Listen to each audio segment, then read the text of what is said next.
I have to argue with you. I think you're interviewing all the time. And to me, it's a matter of semantics, right? To me, that's also a conversation. Yes, it True. can absolutely be an interview, but I sure as heck don't want to feel like I'm being interviewed during a networking conversation.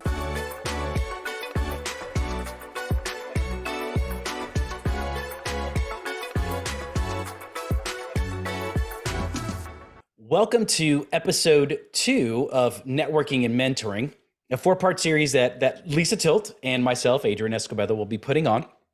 And you know, these are kind of fun things to compare and contrast. So I love the fact that we're kicking off this series with the hard one, because Kinda. when I hear networking and the non-IT version, since I'm in IT, the first thing that comes to mind is I suck at it. I hate it. It is overwhelming. It is something that I don't want to do. I don't do all those little business card meet and greet. I just can't. I there's something about me that is a mental block that I'm like, ugh, I can't do them. What about you? Networking for you?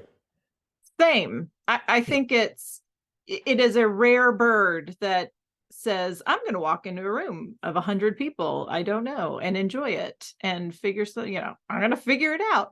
Now, I don't mind doing it, but it is almost a bad word, right? It's like public speaking that just kind of breaks you out in a sweat sometimes. And you're just like, I'm going to go network. I'm like, good luck with that. But I love public speaking. Shocker, I know. I know. But here's the funny thing is you put me with a microphone in front of a room of 500 people. If I'm singing or talking, don't care. Love it. I love being nervous. I love just doing it. And I love the feeling at the end of it.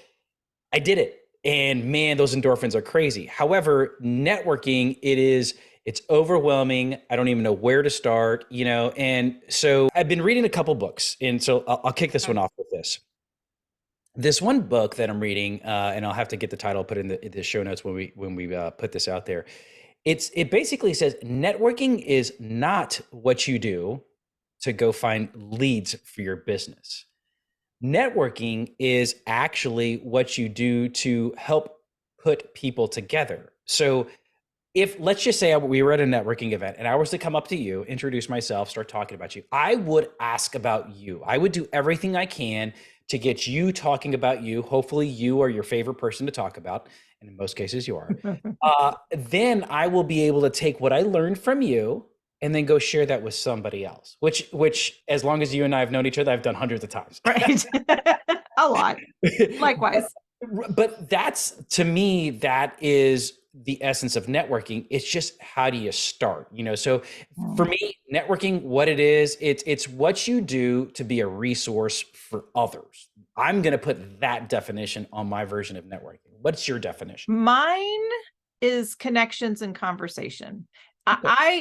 For me, sometimes just changing the vernacular, changing the word, and putting it into something I'm either more comfortable doing or I do well, or whatever that might be. I just change it. And I said, and whether that is networking, again, walking into a room of 100 people or going to coffee with somebody you don't know, Right. It's all the same. It's having a conversation. And to have a conversation, to your point exactly, you need to know about the other person, right? There's 3 people in a conversation. There's you, there's me, and then there's all the stuff that we each bring to the conversation as that third entity of, our impressions, our perspectives, our life experiences, all those things, right? So, but having that conversation, you naturally want to know about the other person. So then you figure out how you can relate. So if I just change it from networking to having a conversation, I feel much better about it. Well, I like that 3-person thing, or there's 3 people in there, because it's you, the other person, and what I heard from you is your relationship. That is the third thing. That's actually the benefit of the whole thing. Yeah. So let's talk about what networking isn't. And again, in that same book that I was reading, it's not to go get 20 business cards.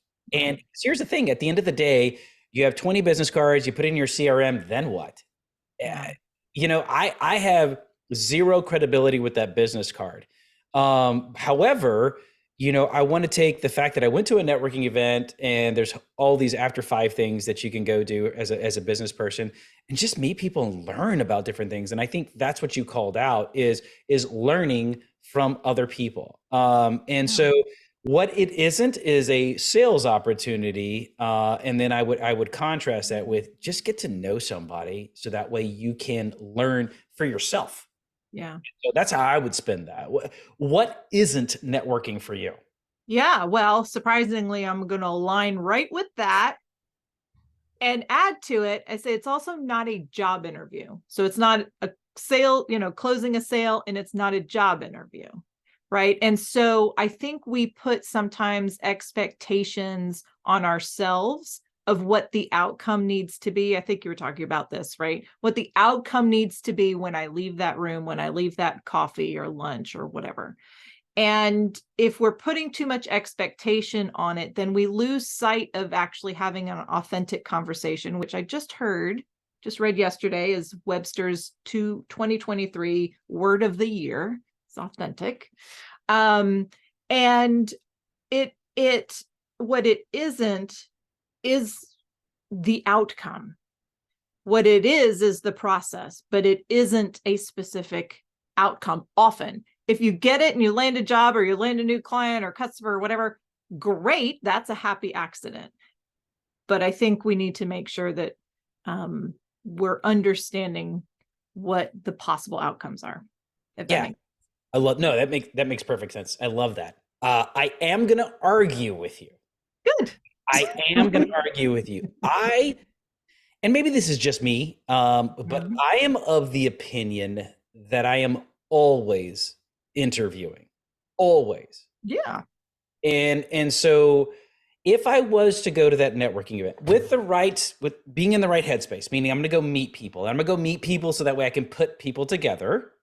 Yeah. That's what I'm going to do. As I'm conversing with that person, I am interviewing. Good I point. don't even know what I'm interviewing Yeah. for, Yeah. Yeah. because Yeah. obviously I'm not in financial services, but I'll end up meeting somebody in financial services. Shocker.